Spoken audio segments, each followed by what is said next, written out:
What's happening, y'all? It's so super grainy front camera right now because I'm recording in the dark. But how y'all doing tonight? So we're going to the kitchen. We're on our way there.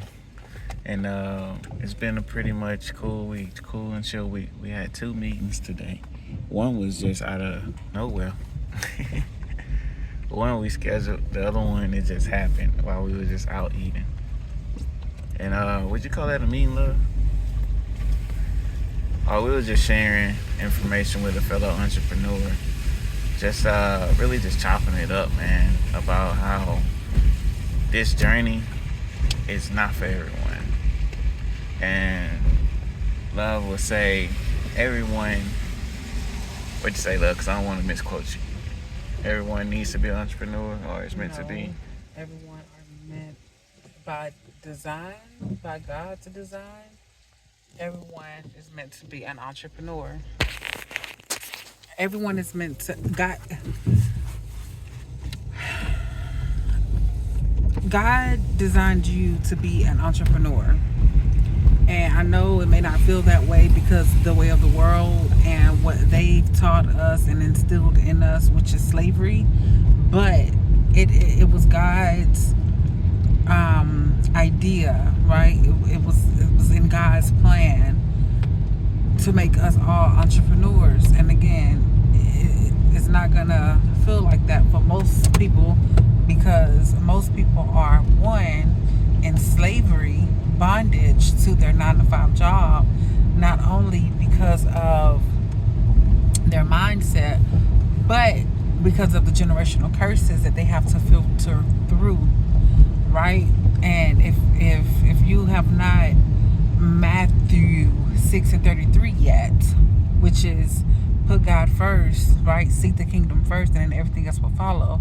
Then you will be in that cycle of working. And the jobs, I say all the time, are to train us up so that we can become our own boss. You work a job, and the jobs that you work are a collection of skills and talents that you've grown over the years. You take those skills and talents and whatever you put on your resume, and you see how it can work for yourself, right? Everyone was called. If you are a believer, if you believe God is your father, if you believe that God the Father created you, then you are a creator. You are a co-creator, right? Because you are an extension of God.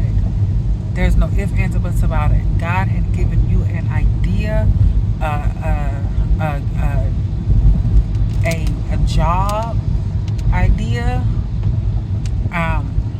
and whatever you do with that, or whatever you've done with that, that's on you. And it goes back to the parable with the talents, right? You got one man God gave talents to. He invested in it. The second man, what did he do? He stored some and invested. I think he did a little bit of both. And then he had a third one who completely hid his talent, and he didn't even get a return. And in fact, God took his stuff and gave it to the next person who did something with it. So again, we were all blessed with something on the inside of us. Is it to work a 9-to-5 job for the rest of our lives? Nope. But then you have some people who will work a 9-to-5 job for a very long time, and then they somehow move up and end up buying a company, or they end up getting placed at the very high or at the very top of the chain where they're making executive decisions. So it reminds me of Joseph, right? When he was sold into slavery. Like, yeah, he worked, he slaved, but at the end of the day, he came out on top. So it's like, what are you doing with what God gave you? Like, everybody has it in them, but the problem is that not everybody want to work. Not everybody want to, do what's necessary to see the fruits of the labor, because instant gratification self-worth, not knowing God. Like the list can go on and on and on. But you have it in you. What is it that God called you to do? Recording in progress.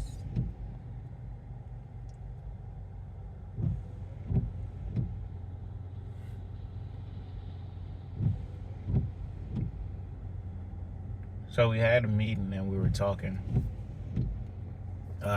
We were talking about just getting things done and structuring. And a lot of times, like, you'll see where these people online are always talking about get your LLC and you can save on taxes and you can dodge this tax or you can write this off. Let me get one thing straight, or let me make one thing clear. Writing something off doesn't mean you don't pay for it, and it doesn't make it free.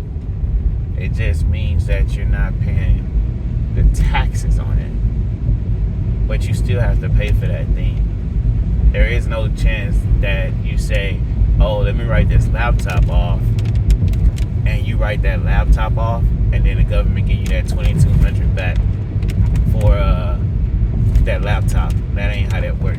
You pay that $2,200, and that $2,200 is an investment that you don't have to pay taxes on. That's what that is. A lot of times with this terminology that people throw around on the internet, it can trip you up, man, because sometimes people be talking about areas that you probably not even be at that crossroad yet. Like, it is very important, I would say, in my perspective, to walk before you run, because a lot of times people want to get all the money and all the things right and take off running, but never test the product against the market, ain't done no market research, ain't done no kind of customer research, like nothing. And then it shows when you can't be consistent in doing what you say that you want to do. Now, in the meetings, a lot of times getting structure right and getting your paperwork right, it can be your back end related to your emails and text messages, your website. Then you're looking at your banners, your stickers, your flyers, your business cards, your labels, your packaging. You're looking at whether if you're registered with your state to do temporary exhibitions or get a temporary permit to sell, or if you just register alone and then you have a business permit to actually sell for the year or so. And it's like all of this stuff, and like we hadn't even got to like state to where you got your DBA and your EIN and stuff like that coming into play. And then your EIN, I think, is federal, huh, love? Yeah, your EIN is federal because that goes with the IRS. So like you got federal, you got your personal stuff, your bank stuff, your back end, the things that the customers see. Then you have state or local, state, and federal. Like you got all of this stuff, and people just spewing all this crap out over the internet, but not giving no order of how to execute this stuff. And there's no particular order that you should execute all of it, because it all got to get done. But your business may call for you to do a particular thing, because you may be starting off somewhere where someone already got the other things and handing it over to you. So all you need to do is just get the things that are aligned to your business at the time. But if you start from zero, ain't nobody handing you nothing, then you might want to start from ground zero, man. Don't rush it. Don't try to go and get the LLC, because a lot of times people don't tell you about these LLCs is that you got to get a registered,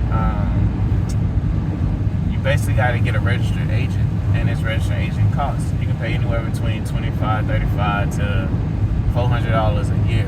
And you like, I got $25 a year. But it depends on how that company bills you, because that 25 can easily turn to 75. Along with that registered agent, you still got to pay your local or your state taxes based on what you're selling. And then there's still the federal level you got to worry about as well. So it's like all this stuff keeps compiling, man. And I'm talking to you from experience of having to pay this stuff back, having to create reinstatement letters, having to sit here at these offices and make blank trips back and forth because they're telling me one thing, but then when I get to the office, it's a whole other thing. So it's like, it's very troubling. And again, we create this channel so that while we go through this and we build this thing, y'all can see it. And if y'all got questions, drop it in the comments, you know?